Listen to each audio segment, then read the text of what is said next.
एल्टी grade agriculture की तैयारी कैसे करी जाए, जिसके अंतर्गत आज हम इस वीडियो में कवर करेंगे कि आखिरकार एग्रीकल्चर का सिलेबस क्या है और कौन सी बुक हमको पढ़नी चाहिए जिससे हमारा सिलेबस जो है फंस जाए और एग्जाम में क्वेश्चन उससे बन जाएं।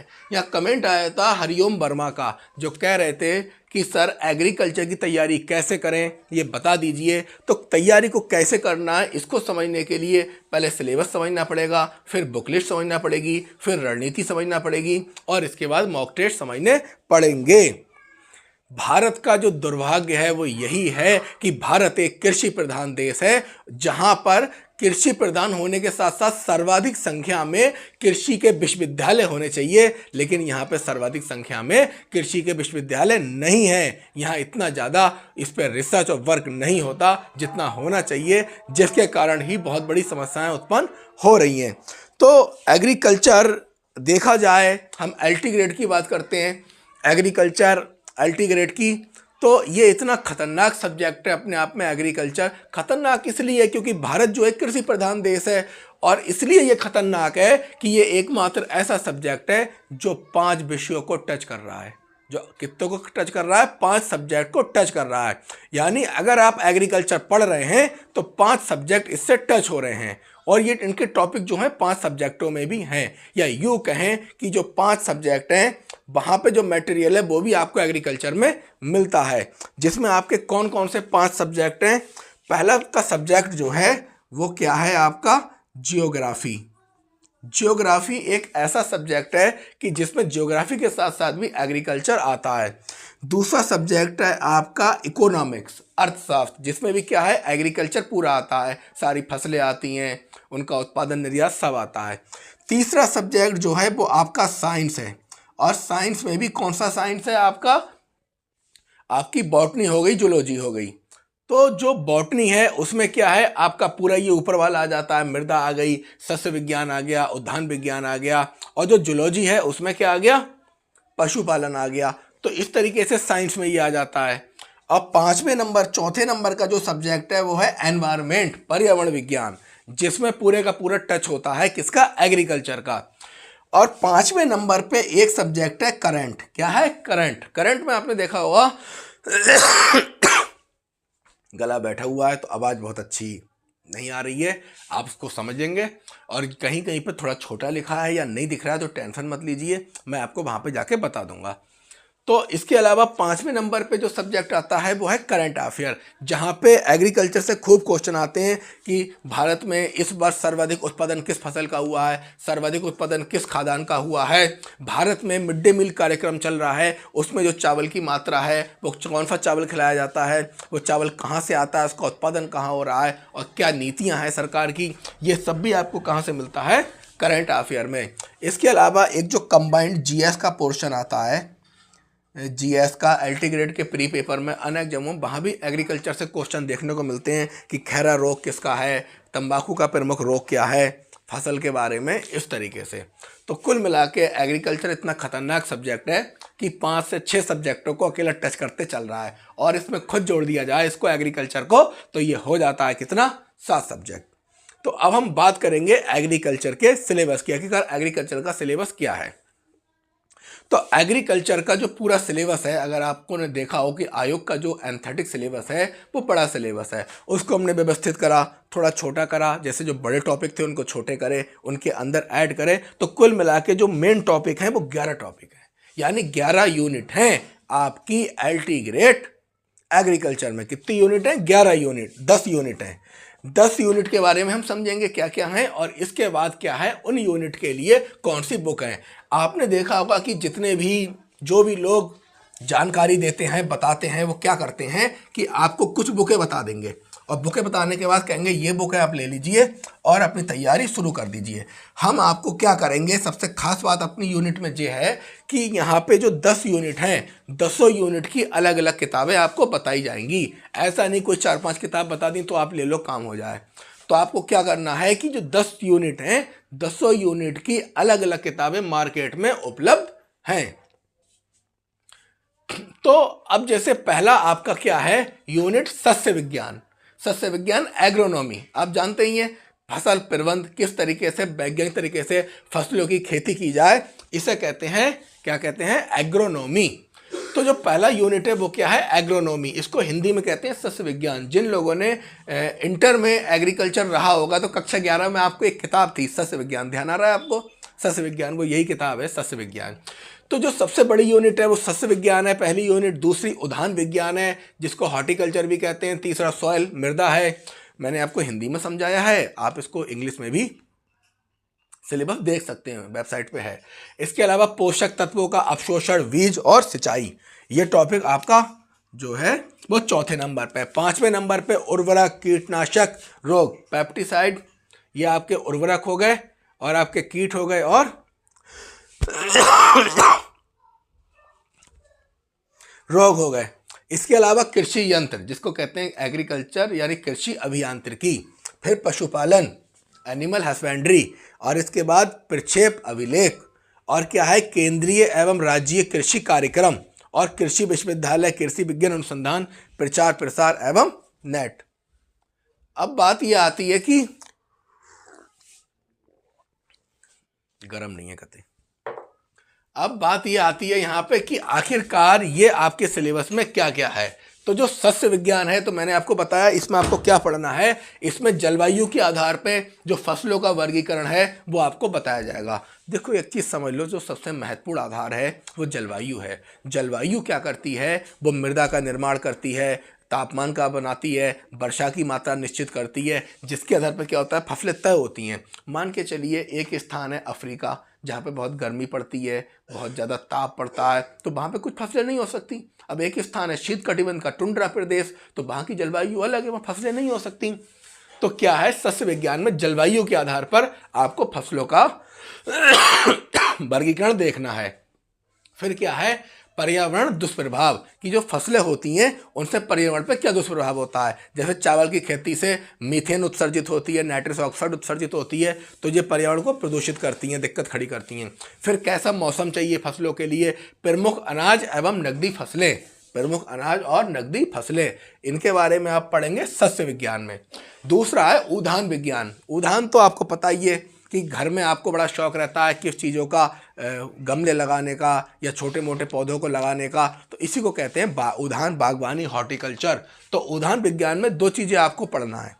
पहली चीज़ आपको क्या पढ़ना है, पहली चीज़ आपको पढ़ना है इसमें यूपी में फल और सब्जी।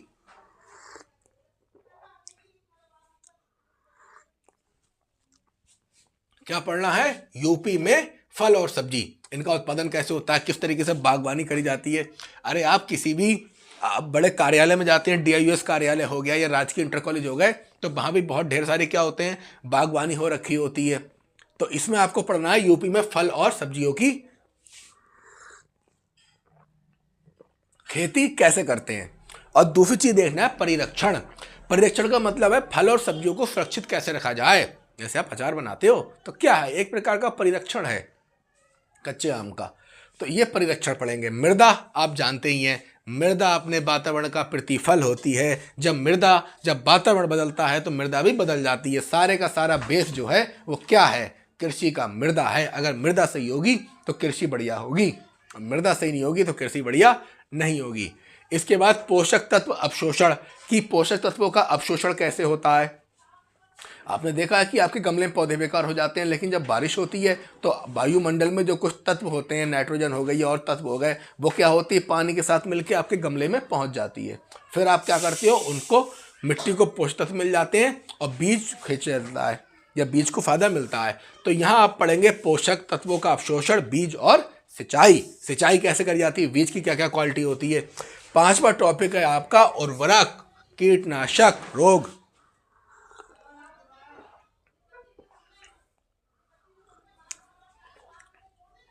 उर्वरक, कीटनाशक और रोग। उर्वरक आप जानते ही हैं कौन कौन से उर्वरक हैं, आजकल जैविक उर्वरक चल रहे हैं, रासायनिक उर्वरक हैं। कीटनाशक कौन कौन से कीटनाशक हैं, DDT हो गई और अन्य है। रोग कौन कौन से रोग होते हैं, 5वीं यूनिट में आपको ये पढ़ना है। कृषि यंत्र, कृषि यंत्र आप जानते हैं ट्रैक्टर हो गए, हल हो गए, और जो अत्याधुनिक हार्वेस्टर हो गए, जो अत्याधुनिक आधुनिक यंत्र हैं उनके बारे में। फिर पशुपालन, पशुपालन में 2 चीज पढ़ना है, पशुओं का पोषण और इसके रोग। इसके बाद प्रक्षेप अभिलेख, प्रक्षेप अभिलेख पता है क्या होता है, आपको जो आप एक भू अभिलेख होते हैं, भूमि का माप करते हैं, उसका डायग्राम बनाते हैं, नक्शा बनाते हैं, इसे कहते हैं पृष्ठ अभिलेख। केंद्रीय एवं राज्यीय कृषि कार्यक्रम, यानी सेंट्रल गवर्नमेंट के जितने भी कृषि के कार्यक्रम हो रहे हैं, इसके बाद अनेक राज्यों में जो कृषि के कार्यक्रम हो रहे हैं, उनके बारे में आपको जानना है।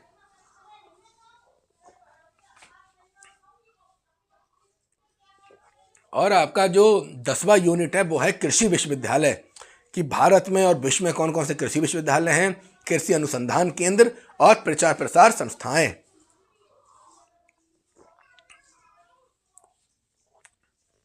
तो मैंने जो आपका सिलेबस अनियमित, अनिश्चित और फैला हुआ है उसको शॉर्ट करके 10 यूनिट में कर दिया। यही यूनिट पढ़ना है। और सबसे अच्छी बात यह है कि आपकी हर यूनिट की अलग किताब है। ठीक है, हर यूनिट की अलग किताब है। अब बात ये आई कि सर बुक लिस्ट कौन सी है, कौन सी किताबें देखें। तो आपको क्या करना है, किताबें मैंने बहुत लिख दी हैं, किताबें मैंने एक्स्ट्रा करके इसलिए लिखी हैं, सारी इंपॉर्टेंट किताबें। कई बार कुछ किताबें नहीं मिलती हैं, कई बार कुछ किताबें नहीं मिलती, जो ना मिले उसकी जगह आप दूसरी भी ले सकते हो। तो आप जो सस्य विज्ञान है, अगर इसमें आपकी रुचि है तो आप RL आर्या की और RS कुरील की बुक ले लीजिए। लेकिन अगर आपको लग रहा है कि आपकी कोई रुचि नहीं है, तो एक किताब आती सस्य वेदा, पुरातन कृषि शास्त्र है। ये क्या है, पुरातन कृषि शास्त्र है, सस्य वेदा। श्री कृष्ण, ये इसके राइटर कौन है, डॉक्टर श्री कृष्ण, जिनको जुगनू भी कहते हैं, और डॉक्टर अनुभूति चौहान। तो आप सस्य विज्ञान में पहली किताब तो जय लीजिए, कौन सी, सस्य वेदा करके लीजिए। तब आपको प्राचीन काल में कैसे कृषि होती थी, क्या होता था, आपको नॉलेज हो जाएगी। इसके अलावा जो वेरी इंपॉर्टेंट किताब है वो है RL आर्य की और RS कुरील की है, और doctor PN Tripathi, doctor Netrapal Singh, ये अलग अलग राइटर किताबें हैं जो सस्य विज्ञान नाम से आती हैं। और एक आधुनिक सस्य विज्ञान, रणवीर सिंह और डॉक्टर CV सिंह। ये 4 किताबें हैं। इनमें से हो सकता है आपको 2 मिल जाएं, 1 मिल जाए, 3 मिल जाए। भाई इलाहाबाद में तो पूरी मिल जाएंगी, बरेली में मुश्किल पड़ रहा है।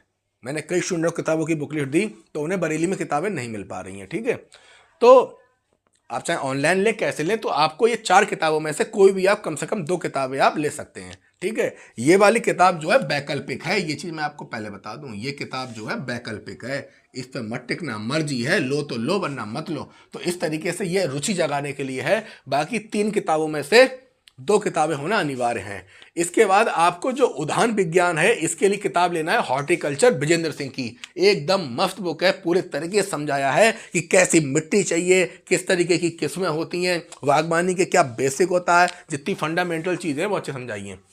दूसरी किताब है डॉक्टर दिनेश सिंह की और डॉक्टर राम रोशन शर्मा की, ये आप ले सकते हैं हॉर्टिकल्चर के लिए। ठीक है, मृदा जे आती है सोइल साइंस के नाम से, मृदा विज्ञान के नाम से। ठीक है, और एक चीज़ मैं और बताऊं, सस्य विज्ञान में किताब बहुत अच्छी है, मुझे बहुत पसंद आई, कक्षा 11 में चलती है वो, सस्य विज्ञान करके। ये एक तरीके से आपके इंटर की किताब है। जो इंटर होता है तो इंटर 2 साल का होता है, 11वां 12वां, तो इंटर में 11वीं में चलती है। ठीक है, ये किताब चलती है सस्य विज्ञान की, किताब आप वो भी ऐड कर सकते हो, बहुत मस्त बुक है। अब इसके अलावा क्या है, मृदा सोइल साइंस के नाम से आती है, मृदा विज्ञान के नाम से आती है। यहाँ मैंने 3 राइटर हैं, तीनों गजब के राइटर हैं। एक अवधेश प्रताप सिंह, धर्मेंद्र सिंह और DK सरकार। DK सरकार ने भी क्या वर्णन किया, बढ़िया, पूरा जियोग्राफिकल रीजन समझाया कि मृदा कैसे कैसे डेवलप होती है। अवधेश प्रताप सिंह की भी बहुत बढ़िया है मृदा। आप कहते हो ना कि कुछ क्वेश्चन एग्जामिनर ऐसे पूछ लेता है जो पता ही नहीं कहाँ से आते हैं, ये वही किताबें हैं जहाँ से क्वेश्चन आते हैं। पर आपके पास अधिक से अधिक किताबें होनी चाहिए ताकि आप ये पता लगा सको कहाँ से क्या है। अब ये टेंशन मत लीजिए सर बहुत किताबें लिख दी, मर जाएंगे पढ़ के। सारी किताबें नहीं पढ़ी जाती हैं, किताबों को पढ़ने का एक तरीका होता है, वो भी आपको बताया जाएगा। इसके अलावा देखें कि आपका नेक्स्ट टॉपिक है पोषक अवशोषण, बीज और सिंचाई, कि कैसे करके पोषण अवशोषण होता है। तो इसमें आप किताब ले सकते हैं राजेश कुमार सिंह और राजीव कुमार सिंह की। ठीक है, यहाँ एक चीज़ बता दूं, कई किताबों को कई राइटर मिलकर भी लिखते हैं या एक राइटर भी लिखता है। अब जैसे ये किताब है, ये है राजेश कुमार सिंह और राजीव कुमार सिंह, 2 लोगों ने मिलकर लिखी है इस किताब को। और अगली किताब है आपकी सुबेर सेन और घोष की, पोषक तत्व बीज सिंचाई में ले सकते हैं, सुबेर सेन और घोष। बहुत मस्त बुक है ये, सुबेर सेन और घोष की, काफी अच्छे समझ में आता है। और मुकेश कुमार की भी अच्छी है, उर्वरक, कीटनाशक, रोग, इसके लिए एक बड़ी अच्छी मैंने बुक स्टडी की थी, देखा था। तो NPCS, राइटर तो पता नहीं कौन है इसके, लेकिन इसका जो पब्लिकेशन है वो है NPCS। इस पब्लिकेशन की बुक आती है उर्वरक। ठीक है, उर्वरक, डिसीज, पेप्सिसाइड और कीटनाशक इनके लिए। तो ये जो किताब है NPCS, ये बड़ी मस्त बुक है, ये अगर आपको मिल जाए तो आप ले लो। बाकी जितेंद्र सिंह और दिलीप कुमार की भी गुड किताब है। और एक जगन्नाथ शिंदे, अगर ये ना मिले तो जगन्नाथ शिंदे ले लेना। और लेटेस्ट टेक्निकल बुक नाम से एक किताब आती है, विशेषकर ये किसानों के लिए होती है, भारतीय कृषि अनुसंधान केंद्र से जारी करता है, लेकिन आप इसे ले सकते हो, अच्छी बुक है ये भी। इसके बाद अगर अलग से थोड़ा सा रोगों के लिए स्पेशल देखना चाहो तो फसल रोग प्रबंध करके किताब आती है डॉक्टर MP ठाकुर की और डॉक्टर RN पांडे की, ये आप किताब देख सकते हो। अगला आया कृषि अभियांत्रिकी, जिसको कहते हैं कृषि यंत्र। सबसे मस्त अगर इसमें कोई किताब लगी वो है रंधावा चौहान की। किसकी? ये रंधावा चौहान की। एक राइटर के साथ और है, रंधावा चौहान के नाम से प्रसिद्ध है, आप ले सकते हो। जिन लोगों ने ईमानदारी से BSc ऑनर्स एग्रीकल्चर किया है, इंटर में उनके पास एग्रीकल्चर रहा है, MSc एग्रीकल्चर किया है, उनकी ये सब परिचित किताबें हैं, वो इनको पढ़े हुए हैं। और जो जानते हैं वो जानते हैं किस लेवल की किताबें हैं जे कि क्वेश्चन कतई रखे हुए आएंगे वहीं से। अब इसके बाद क्या है आपका, अगली किताब शेषनाथ रावत की है, उत्तराखंड के, बहुत मस्त किताब है इनकी भी। शेषनाथ रावत और सुनील शर्मा की भी ले सकते हैं, DN शर्मा की भी ले सकते हैं। पशुपालन जो है इसमें 2 ही टॉपिक है, पोषण रोग, तो इसकी एक बहुत अच्छी किताब है सैद्धांतिक पशुपालन। बुक का नाम है सैद्धांतिक पशुपालन, डॉक्टर संजीता शर्मा और डॉक्टर विष्णु शर्मा की है। इसके अलावा एक किताब और है पशुपालन रोग करके है, डॉक्टर कंवरपाल सिंह की, डॉक्टर शालिग्राम शुक्ला, दोनों ने मिलकर लिखी है। और अगर जे ना मिले तो रजनी वर्मा और चंद्रभान वर्मा की ले सकते हैं। अब अगला आया प्रक्षेप अभिलेख। तो प्रक्षेप अभिलेख जो है इसके लिए एक स्पेशली बुक आती है, कोई खास राइटर नहीं है, इतना ही बोल देना प्रक्षेप अभिलेख। अभी जो भूमि पर्यवेक्षक करके जॉब आती है तो उसमें भी इस टॉपिक से बहुत क्वेश्चन आते हैं, तो अगर उसकी कोई गाइड मिल जाए भूमि पर्यवेक्षक करके तो उसके आप फोटो खींच के प्रिंट करा सकते हैं या वहाँ से फोटो खींच के नोट कर सकते हैं। केंद्रीय एवं राज्य कृषि कार्यक्रम, यानी भारत में और भारत के राज्यों में कौन कौन से कृषि कार्यक्रम हो रहे हैं, तो इसके लिए कोई किताब नहीं होती, मैगजीन होती है। ये मैगजीन 2 लोग जारी करते हैं, एक दृष्टि वाले भी जारी करते हैं, एक घटना चक्र वाले भी। दृष्टि की मिल जाए दृष्टि की बढ़िया है, घटना चक्र की मिल जाए घटना चक्र, दोनों ना मिले तो आप सीधे नेट की ले सकते हैं। कृषि विश्वविद्यालय, कृषि विज्ञान अनुसंधान केंद्र, प्रचार प्रसार संस्थाएं, ये नेट पे बहुत अच्छे से, क्रोम पे आप जाएंगे, गूगल करेंगे तो आपको मिल जाएगा। अब आप कहोगे सर सबसे बड़ी समस्या ये आ गई, आपने इतनी किताबें बता दी, हम कैसे पढ़ेंगे, क्या करेंगे? तो मेरे भाई जिस जॉब की आप तैयारी कर रहे हो IIT ग्रेड की, वो कोई साधारण जॉब नहीं है, वो PCS की जॉब है, जिसको PCS कंडक्ट कराता है, कोई छोटा मोटा आयोग नहीं कराता। उनके प्रोफेसर भी सब स्पेशल होते हैं, कोई हल्के फुल्के नहीं होते हैं। बस यहाँ पे जो सबसे बड़ा कारण है, आप लोग सफलता नहीं ले पा रहे हो, आप लोगों का सिलेक्शन नहीं हो पा रहा है, आप लोग डर रहे हो, किताबों से बच रहे हो, इसका कारण ये है। कारण क्या है कि आप कोई भी टॉपिक पढ़ते हो, कोई भी चीज पढ़ते हो तो वहां पे एक चीज को भूल जाते हो, वो क्या है? प्रस्तावना, जिसको कहते हैं पूर्व ज्ञान। आप अपना पूर्व ज्ञान डेवलप नहीं करते, पूर्व ज्ञान में कोई चीज़ों को नहीं निकालते, अपने ज्ञान से नहीं जोड़ते, जिसके कारण टॉपिक भटका भटका रहता है। और दूसरा जो सबसे बड़ा कारण है वो है ये कि आप कौन हो? स्टूडेंट। कौन हो आप? स्टूडेंट। और यहाँ पे समस्या क्या है? 2 रास्ते हैं। कितने रास्ते हैं? 2 रास्ते हैं। एक रास्ता जाता है शिक्षक को, किसको जाता है? शिक्षक को। और दूसरा जाता है एग्जामिनर को। और यहाँ पे जो आके यहाँ क्या आती है आपकी? सफलता, यानी सिलेक्शन। और यहाँ पे क्या होना है?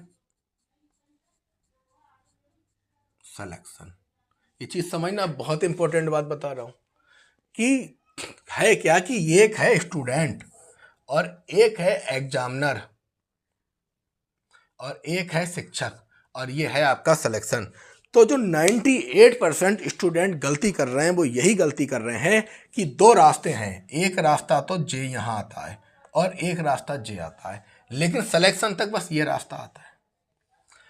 इसका मतलब ये है कि जो स्टूडेंट अगर तैयारी शिक्षक के अनुसार कर रहे हैं तो वो सिलेक्शन नहीं ले पाते हैं, भटकते रहते हैं, कोचिंग ज्वाइन कर लेते हैं, पेड कोर्स ले लेते हैं। तब बात क्या आती है? क्योंकि शिक्षक जो है वो उन्हें अपने अनुसार पढ़ाता है, वो ना इस पर कोई काम करता है, ना अपडेट करता है, ना रिसर्च करता है, ना कुछ। अगर उसे ही अच्छी जानकारी होती टॉपिक के बारे में, कॉन्सेप्ट के बारे में, नोट्स के बारे में, तो उसका खुद सिलेक्शन हो जाता, वो पढ़ा कोई ना रहा होता। भाई वो किसी कोचिंग में या कहीं पे पढ़ा कोई नहीं रहा होता, अगर उसको भी जानकारी होती उसका सिलेक्शन हो जाता। तो सिलेक्शन होता क्यों नहीं? इसलिए नहीं होता है कि स्टूडेंट जो है वो एग्जामिनर के हिसाब से तैयारी ना करके शिक्षक के हिसाब से तैयारी करता है। और 2% स्टूडेंट ऐसे होते हैं जो तैयारी एग्जामिनर के हिसाब से करते हैं। अब ये एग्जामिनर का हिसाब क्या होता है? एग्जामिनर का हिसाब जो होता है वो ये होता है कि एग्जामिनर का अपना एक परीक्षा पैटर्न होता है। क्या होता है? परीक्षा पैटर्न होता है। तो जो स्टूडेंट एग्जामिनर के परीक्षा पैटर्न को समझता है, इसके बाद उस परीक्षा पैटर्न के हिसाब से क्या करता है, जो बुक हैं उन बुक को, एक बताऊं, कोई भी अगर एक्सपर्ट व्यक्ति है वो परीक्षा के क्वेश्चनों को देख के ये बता सकता है कि ये क्वेश्चन किस किताब से बनाए गए हैं। तो वहां से वो उन बुकों को फॉलो करता है, बुकें यही हैं। और बुक के बाद ये तय कर लेता है कि कौन से ऐसे टॉपिक हैं जो इंपॉर्टेंट है, जहां से क्वेश्चन आ रहे हैं उनको वो क्या कर लेता है, क्लियर कर लेता है। और उसके बाद क्या करता है, वो नोट्स बनाता है।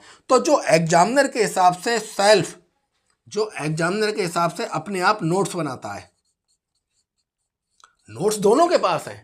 एक के पास नोट्स हैं वो टीचर के हैं, टीचर ने पता नहीं कैसे बनाए हैं, लेकिन जिस स्टूडेंट ने एग्जामिनर के हिसाब से परीक्षा पैटर्न को समझ के किताबें खरीदी और अपने नोट्स बनाए किसके हिसाब से, एग्जाम के हिसाब से, उसको निश्चित रूप से क्या है, सफलता मिल जाएगी और उसका सिलेक्शन हो जाएगा। ये जो सिलेक्शन है ये एग्जामिनर के पास से होकर जाएगा, ना कि क्या होगा, शिक्षक के पास से। क्योंकि शिक्षक को खुद ही नहीं पता पैटर्न क्या है क्या नहीं है।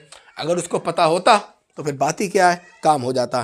तो आप लोग ये गलती मत करिए शिक्षकों पर डिपेंड रहने वाली कि हमारे शिक्षक जो है क्वालिफाई करवा देंगे, हमारा सिलेक्शन करवा देंगे। वो नहीं करवा पाएंगे, आपको एग्जामिनर के हिसाब से ही चलना पड़ेगा। अब आपका जो दूसरी बड़ी समस्या आ रही है इसको देखने के बाद, वो ये आ रही है कि सर इतनी किताबें हैं तो क्या सारी पढ़ी जाएंगी, क्या करा जाएगा क्या नहीं करा जाएगा? तो भाई सारी नहीं पढ़ी जाएंगी, सब कुछ नहीं देखा जाएगा। आपको कितना पढ़ना है कितना नहीं पढ़ना है ये जो तय करेगा वो कौन तय करेगा? क्वेश्चन पेपर करेगा। कौन तय करेगा? क्वेश्चन पेपर तय करेगा। सबसे पहले अगर आपका विषय में इंटरेस्ट है, विषय में रुचि है, तो आप रुचि को बढ़ाइए। और रुचि मतलब रुचि है तो ठीक है, और रुचि नहीं है तो रुचि को बढ़ाना पड़ेगा। अब रुचि बढ़ाने का एक तरीका ये भी है कि आप एग्रीकल्चर पढ़ रहे हो तो पहली बात मैंने आपको बताई कि भारत जो है कृषि प्रधान देश है। भारत क्या है? कृषि प्रधान देश है। दूसरी बात क्या है कि जो एग्रोनॉमी है, सस्य विज्ञान है, इसका जो वर्ल्ड का जो सबसे बड़ा जनक कौन है या इसका फादर कौन है, वो क्या है? पियर डी क्रेसेंजी। कौन है? पियर सी क्रेसेंजी। तुम एग्रीकल्चर बाद में पढ़ना, तुम कृषि विज्ञान बाद में पढ़ना, तुम किताबें बाद में खरीदना। एक बार अपने मन से ये पूछ लो कि जो एग्रीकल्चर है या सस्य विज्ञान है, एग्रोनॉमी है, इसका पूरे वर्ल्ड में फादर कौन है? कौन है? वो बात हो रही है आपकी 600 ईस्वी के आसपास की। इसका जो फादर है वो कौन है? पियर डी क्रेसेंजी। पियर डी क्रेसेंजी। वो लोग ना देश का ये निवासी था। कौन था? वो लोग देश निवासी। इसने क्या करा था? इसका जो अपना एक बैकग्राउंड है, बैकग्राउंड क्या है आपका? क्रेसेंजी का। क्रेसेंजी ने चिकित्सा की पढ़ाई करी, इंजीनियरिंग की पढ़ाई करी, और चिकित्सा शास्त्र को पढ़ने के साथ साथ इसने कभी पीएचडी की उपाधि नहीं ली क्योंकि इसका मन लगता था वकालत में। इसने क्या करा? वकालत करी और इसके बाद ये न्यायाधीश बन गया। तो ये आपका जो क्रेसेंजी था, कौन था? पियर डी क्रेसेंजी। ये न्यायाधीश था। कहाँ का? वोल्गना का न्यायाधीश था। और न्यायाधीश होने के साथ साथ इसने क्या करा? एक प्रॉब्लम समझी कि लोगों को कृषि में कुछ समझ नहीं आ रहा है, प्रॉब्लम आ रही है। तब इसने एक लेख लिखा था कृषि पे और बागवानी पे, और वो लेख इतना सटीक था, इतना प्रसिद्ध हुआ, इतना चला कि इसको फादर ऑफ एग्रोनॉमी कहने लगे। कौन था ये? क्रेसेंजी। और जो लेख लिखा था, जो किताब थी, वो कौन सी थी? रूरलिया कोमोडा। रूरलिया कोमोडा। रूरलिया कोमोडा। और इसकी प्रसिद्धि का आलम यह था कि 1602 में किताबों के विज्ञापन के लिए इसके फोटो का इस्तेमाल किया जाता था। यानी इतनी पॉपुलर बुक हुई थी, इतनी पॉपुलर चली थी कि किताबों के विज्ञापन के लिए क्या करा जाता था? इसका इस्तेमाल किया जाता था। जिसमें इसने फसल के बारे में, बागवानी के बारे में, मवेशी के बारे में, प्रजनन के बारे में, मवेशियों के काफ़ी कुछ बताया। देखो, मैं अक्सर एक बात कहता हूँ कि पढ़ाई में अगर लंबे समय तक चीज़ों को ध्यान में रखना है तो संज्ञानवादियों को फॉलो करना पड़ेगा। ये आपकी हेल्प करते हैं। अब आपने ये समझा कि जो क्रेसेंजी था इसने ऐसा करा तो क्यों करा? बिना कारण के कोई कार्य नहीं होता। उसका कारण ये है कि जब इसकी ने पहली शादी करी थी तो इसकी वाइफ के ऑलरेडी 5 बच्चे थे। यानी शादी करने से पहले ही वाइफ के कितने बच्चे थे? 5 बच्चे थे। जैसे ही इनकी शादी हुई, शादी होने के तुरंत बाद इनकी वाइफ का क्या हो गया? डेथ हो गई। और डेथ होने के बाद 5 बच्चे तो पहले वाली वाइफ से थे, फिर दूसरी शादी करी, उससे भी काफ़ी बच्चे हुए, लगभग 1 दर्जन से अधिक बच्चे इनके पास थे। अब उन बच्चों को संभालना आसान नहीं था, इसलिए इन्होंने क्या करा? घर के पास एक गार्डन बनाया, वहाँ पे बागवानी शुरू करी, वहाँ पे फलों का उत्पादन करा, फसलों का उत्पादन करा और सीधे तरीके से हॉर्टिकल्चर यानी बागवानी करने लगे। बच्चे सारे उसमें लग गए। अब टेंशन नहीं रही कौन कहाँ भाग रहा है, कौन कहाँ नहीं भाग रहा है। और तभी उनके माइंड में ये चीज़ आई कि वो इस पर एक लेख लिखें। और उन्होंने क्या लिखा? रूडलिया कोमोडा, जिससे शुरुआत हो जाती है विश्व में एग्रोनॉमी की, कि फसलें ऐसे नहीं होती, उनका प्रबंधन भी होता है, उनका ढंग से उत्पादन भी होता है, वो भी वैज्ञानिक तरीके से। ये बात तो हो रही थी किसकी? विश्व की, पूरे विश्व की बात हुई। ठीक है, भारत में यह काम किसने किया है? एस स्वामीनाथन। किसने किया है? एस स्वामीनाथन। नाम सुने हैं? एस स्वामीनाथन, बहुत बड़ा नाम है किसका? एस स्वामीनाथन। तमिलनाडु में जन्म हुआ, आदि शिक्षा भारत में हुई, पीएचडी कैम्ब्रिज विश्वविद्यालय से हुई। गेहूं पे इनका रिसर्च का काम था। जब इन्होंने कोलकाता का बंगाल को, जो इन्होंने बंगाल का अकाल देखा, इसके बाद डिसीजन लिया अब दोबारा लोग अकाल से नहीं मरेंगे। और वही हुआ कि भारत में हरित क्रांति ला दी, जिसके जनक कौन थे?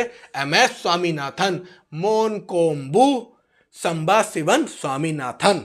तो इस तरीके से आप अपने अंदर क्या करिए? रुचि को डेवलप करिए, अपने अंदर इंटरेस्ट लेके आइए, ताकि आपका पढ़ाई करने में क्या हो? मन लगे। पढ़ना देखो अलग है, लेकिन अगर रुचि आ गई फिर मेहनत करना नहीं पड़ेगी, पढ़ाई अपने आप हो जाएगी। अब इसके साथ ही आपको एक समस्या ये आएगी कि सर इतनी किताबों से कैसे पढ़ाई की शुरुआत करी जाएगी? तो मैंने आपको पहले ही बताया कि एक तरीका तो ये है कि आप शिक्षक, जो भी कोचिंग का शिक्षक है, जो भी है, उसके अकॉर्डिंग चलें। और एक तरीका यह है कि आप जो एग्जामिनर है, किसका? आयोग का, उसके अकॉर्डिंग चलें। ठीक है, तो होता क्या है कि आप जैसे ही एग्जामिनर के अकॉर्डिंग आएंगे, ये आप स्टूडेंट हैं, ठीक है, आप स्टूडेंट हैं। अब आपको चलना किसके अकॉर्डिंग है? एग्जामिनर के अकॉर्डिंग है। और यहां पे क्या है? एलटी। देखिए अब आप आ रहे हैं किसके हिसाब से? एग्जामिनर के हिसाब से। अब सबसे पहले आपको क्या करना है? एग्जामिनर का फंडा बता दूं कि आप एग्जामिनर के हिसाब से कैसे तैयारी करेंगे। बड़ा यार मार करना है। देखिए आपको सबसे पहले क्या करना है? कुछ क्वेश्चन बैंक लेना है। क्या लेना है? कुछ क्वेश्चन बैंक लेना है। एकदम इसमें मत डूबिए, एकदम इसमें मत जाइए, वरना आप डूब जाएंगे। कुल मिला के ये क्या है? समुंदर है। ये किताबें क्या है? समुंदर है। इस समुंदर में से कुछ काम की चीजें निकालना है। किसको? आपको। इस समुंदर में से कुछ काम की चीजें निकालना है आपको। अब आप इस समुंदर से कुछ काम की चीजें कैसे निकालेंगे? ठीक है, वो ऐसे निकालेंगे। सबसे पहले आप क्या करेंगे? Question bank. आपको क्वेश्चन बैंक लेने हैं कुछ। कौन कौन से क्वेश्चन बैंक लेने हैं? पहला लेना है आपको एलटी ग्रेड का। किसका लेना है? एलटी ग्रेड का, एग्रीकल्चर का। दूसरा लेना है जीआईसी प्रवक्ता एग्रीकल्चर का। ठीक है, कौन सा लेना है? जीआईसी प्रवक्ता। पहला लेना है एलटी ग्रेड का, जीआईसी प्रवक्ता। फिर लेना है जीडीसी। जीडीसी क्या समझ में आया? यानी इसके जो असिस्टेंट प्रोफेसर के पेपर हो रहे हैं गवर्नमेंट कॉलेज के, राजकीय के, उसको आपको ये लेना है क्वेश्चन बैंक। और जीआईसी प्रवक्ता का लेना है लेक्चरर का, एलटीएड का लेना है। इन तीनों का एग्जामिनर एक होगा। ठीक है, इसके बाद आपको अगला क्वेश्चन बैंक जो लेना है वो किसका लेना है? यूपी टीजीटी का, यूपी पीजीटी का और असिस्टेंट प्रोफेसर का, ये लेना है। इसके अलावा अब आपको कौन सा लेना है क्वेश्चन बैंक? एक कंबाइंड में लेना है। कंबाइंड में आता है यूथ का, जिसमें सब होता है। ठीक है, यूथ का होता है, अभी बता रहा हूं इसमें क्या होता है। अगला लेना है आपको यूजीसी नेट जेआरएफ का। ठीक है, यूजीसी नेट जेआरएफ का। क्लियर? तो आपको 1 2 3 4 5 6 7 8, आपको 8 लेना है। 8 क्या लेना है? क्वेश्चन बुक लेना है, क्वेश्चन बैंक लेना है, 8 क्वेश्चन बैंक। अब आपको परीक्षा पैटर्न लगाना है यहां से पता, बाद में ऐड करना है इसको।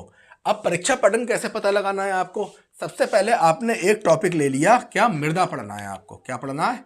मृदा पढ़ना है। अब आपने देखा कि एलटी में 4 से 5 साल में मृदा के कैसे क्वेश्चन आए। ठीक है, आपने एक पेज पर नोट कर लिए। आपने देखा कि जीआईसी प्रवक्ता में मृदा कैसे क्वेश्चन आए हैं, नोट कर लिए। ये एक ऐसा पेज होगा, यहाँ आपने लिखा एलटी और यहाँ पे क्वेश्चन नोट कर लिए, फिर जीआईसी के क्वेश्चन नोट कर लिए, फिर जीडीसी के। कुछ क्वेश्चन रिपीट भी होंगे, तो रिपीट होंगे तो जो क्वेश्चन जहाँ रिपीट हो रहा है उसके आगे ही ऐड करके लिख दिया। इस तरीके से इस पेज को अलग रखना है। अब इसके क्वेश्चन नोट करना है, टीजीटी के, पीजीटी के, कंबाइंड के। जो कंबाइंड वाला यूथ होगा इसमें डीएसएसबी के और इसके अलावा जितने सेंट्रल गवर्नमेंट की परीक्षाएं होती हैं पीजीटी लेवल पर, उसके पेपर रहते हैं, यूजीसी नेट के लेते हैं। तो एक ही पेज पे आपने मृदा से संबंधित जितने क्वेश्चन हैं उन सारे क्वेश्चनों को क्या करा, एक ही पेज पे ले आए। अब आपके पास क्वेश्चन बैंक आ गया, एलटी ग्रेड का आ गया, जीआईसी प्रवक्ता का आ गया, जीडीसी का आ गया, टीयूपी टीजीटी का आ गया, पीजीटी का आ गया, असिस्टेंट प्रोफेसर का आ गया, कंबाइंड का आ गया। ये टॉपिक वाइज होती है कंबाइंड वाली, बहुत मस्त बुक है, टॉपिक कैसे चलेगी। और इसके बाद यूजीसी का आ गया। आने के बाद आपने क्या करा, अब आपको क्लियर लग गया कौन से क्वेश्चन आ रहे हैं, कहाँ से आ रहे हैं।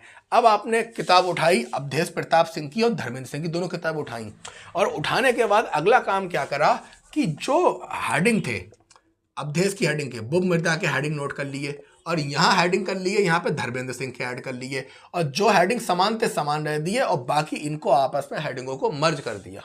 क्या कर दिया? मर्ज कर दिया। मर्ज कैसे कर दिया? मर्ज ऐसे कर दिया आपने कि जैसे जो हेडिंग समान थे अलग पेज लिया, जो हेडिंग समान थे वो तो समान लिखा, अब जो इसमें अलग थे तो इसको अलग नोट कर लिया, जो इसके अलग थे इसको अलग नोट कर लिया। इस तरीके से पूरे हेडिंग आ गए। अब इन हेडिंगों के आगे तुम्हें देखना है, जैसे आपका एक हेडिंग रहता है कि मृदा के प्रकार, ठीक है, काली मिट्टी, पीली मिट्टी, दोमट मिट्टी। तो अब आप देखो कि अपने क्वेश्चन बैंक में आपने यहाँ लिखा दोमट मिट्टी, तो इस मिट्टी के क्वेश्चन कोई आए नहीं आए, कौन कौन से क्वेश्चन आए, जो क्वेश्चन है इसके आगे ऐड करो। तो अब आपके पास टॉपिक भी आ गए, क्वेश्चन भी आ गए। अब आपको सारी किताबें नहीं पढ़ना है, अब आप अपना देख लो कि जो जो से जहाँ से क्वेश्चन आ रहे हैं, जो टॉपिक इंपॉर्टेंट है उसका नोट्स बना लिया और जहाँ से क्वेश्चन नहीं आ रहे हैं उसको हल्का पढ़ के छोड़ दिया। इस तरीके से आपकी क्या होगी, तैयारी शुरू हो जाएगी। ये चीज़ आपको क्लियर हो गई कि कैसे क्या किताबों को पढ़ना है। ऐसे आपको कृषि यंत्र पढ़ना है, एकदम जी किताबें नहीं पढ़ना रंधावा चौहान शेषनाथ की। पहले तो ये देखो कि अब तक इस पूरे भारत में कृषि यंत्र से संबंधित कुल कितने क्वेश्चन आए हैं और वो क्वेश्चन क्या क्या है, और फिर सिरा पैर क्या है कृषि के टॉपिकों का, उस टॉपिक में ऐड कर लो। और भाई इन किताबों के साथ एक किताब और ऐड कर लेना, बहुत अच्छी है, अभी दिमाग से स्लिप हो जाती लेकिन याद आ गया, वो है बौद्धिक पब्लिकेशन की। कौन सी है? बौद्धिक पब्लिकेशन की, कृषि बौद्धिक पब्लिकेशन की, जिसको कहते हैं परीक्षावाड़ी। परीक्षावाड़ी बौद्धिक पब्लिकेशन की कृषि विज्ञान ले लेना, बढ़िया किताब, वो भी ऐड कर लेना। ठीक है, तो इस तरीके से आपकी ये बुक लिस्ट हो गई। आपको पढ़ने का तरीका बता दिया कैसा क्या है, और अगर ये तरीका समझ में नहीं आया तो बताना, मैं आपको फिर समझाने का प्रयास करूँगा। और आपको कोई प्रॉब्लम हो तो आप बता सकते हैं। तो इस तरीके से आप इसको तैयार करिएगा।